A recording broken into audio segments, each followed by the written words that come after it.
قیامت کا دن ہوگا، اللہ تعالیٰ اس کائنات کو اپنی مٹھی میں لے لیں گے، کہیں گے این الجبارون، دنیا کے اندر جبر کرنے والے، ظلم زیادتی کرنے والے کہاں پہ ہیں؟ این المتکبرون، آج تکبر کرنے والے کہاں پہ ہیں؟ وہ بادشاہ کدھر ہیں؟ وہ ظالم، وہ حکمران کدھر ہیں؟ اور پھر اللہ تعالیٰ خود ہی کہیں گے لمن الملک اليوم، آج کے دن بادشاہت کس کی ہے؟ خود ہی کہیں گے للہ الواحد القہار، اس اللہ کے لیے، اکیلے کے لیے جو واحد ہے اور جو قہار ہے۔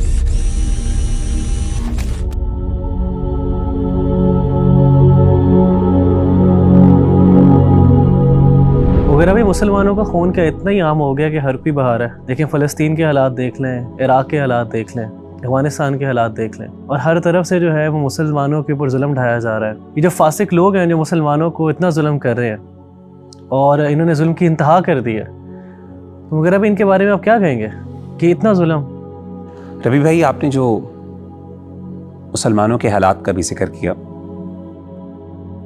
اگر ہم قرآن مجید کو دیکھیں، اللہ تعالیٰ نے قرآن مجید میں کسی بھی جرم کی اتنی بڑی سزا کا ذکر نہیں کیا جو اللہ تعالیٰ نے قتل کا ذکر کیا۔ یعنی انسان کے رونگٹے کھڑے ہو جاتے ہیں جب وہ یہ آیت پڑھے وَمَن يَقْتُلْ مُؤْمِنًا مُتَعَمِّدًا فَجَزَاؤُهُ جَهَنَّمُ، کہ وہ شخص جس نے کسی مومن کو قتل کیا جان بوجھ کر، تو پہلی اس کی سزا یہ ہے کہ اس کے لیے جہنم ہے، دوسری ہے خالداً فیہا، اس میں ہمیشہ ہمیشہ رہے گا، تیسری ہے وغضب اللہ علیہ، اللہ کا اس پر غضب ہے، چوتھی ہے ولعنہ، اللہ کی اس پر لعنت ہے، وأعد له عذابا عظیما، اور اللہ نے اس کے لیے بہت بڑا عذاب تیار کر رکھا ہے۔ یعنی 5 چیزوں کا اللہ نے یہاں پہ ذکر کیا، کسی اور جرم کے بارے میں اللہ تعالیٰ نے اس طریقے سے قرآن مجید میں ذکر نہیں کیا۔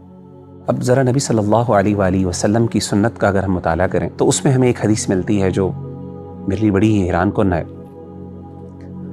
نبی صلی اللہ علیہ وآلہ وسلم ایک صحابی کے بقول ایک دفعہ کعبہ کا طواف کر رہے تھے، تو آپ صلی اللہ علیہ وسلم نے محبت میں آ کے کعبے کو دیکھا اور اس کو دیکھ کے کہا کہ ما اعظمکی، اے کعبہ تو کتنی عظیم چیز ہے، کتنی تو مکرم ہے، تیرا کتنا احترام ہے۔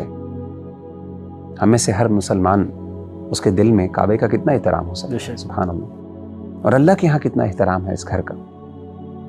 لیکن آپ نے فرمایا کہ فوالذی نفسی بیدی، اس ذات کی قسم جس کے ہاتھ میں میری جان ہے، لحرمت المؤمن اعظم من اللہ حرمتہ، ایک مسلمان کی جان کا احترام اللہ کے ہاں تیرے احترام سے بھی بڑھ کر ہے۔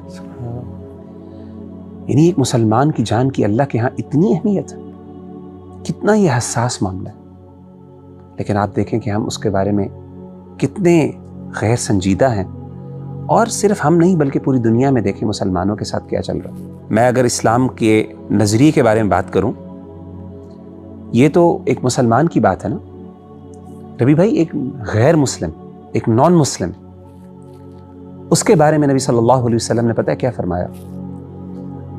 آپ نے فرمایا کہ من قتل معاہداً، وہ شخص جس نے کسی معاہد کو قتل کیا۔ معاہد وہ شخص ہے جو مسلمانوں کی ٹیریٹری کے اندر رہ رہا ہے پیسفلی، اس کا مسلمانوں کے ساتھ ایک کانٹریکٹ ہے امن کا، اور اگر کسی نے اس کو قتل کر دیا جان بوجھ کر، ایون کسی مسلمان نے جان بوجھ کر قتل کیا، ناحق قتل کیا، تو نبی صلی اللہ علیہ وسلم نے فرمایا کہ لم یرح رائحۃ الجنہ، اس کو جنت کی کبھی خوشبو بھی نہیں اللہ تعالیٰ پہنچائیں گے۔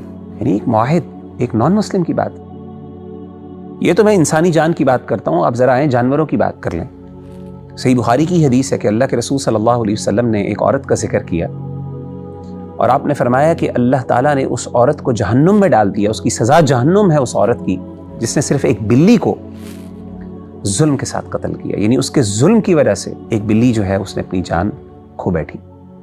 سبحان اللہ، اسلام کی نظر میں ایک خون کی، ایک مسلمان کے خون کی، ایک غیر مسلم کے خون کی، ایک جانور کے خون کی اتنی اہمیت ہے، تو کیسے یہ لوگ جسارت کر سکتے ہیں؟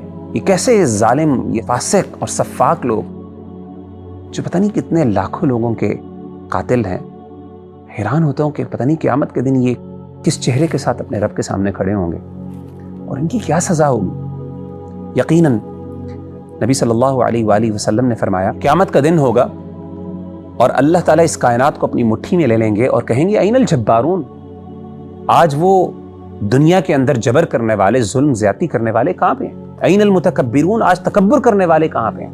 وہ بادشاہ کدھر ہیں؟ وہ ظالم، وہ حکمران کدھر ہیں؟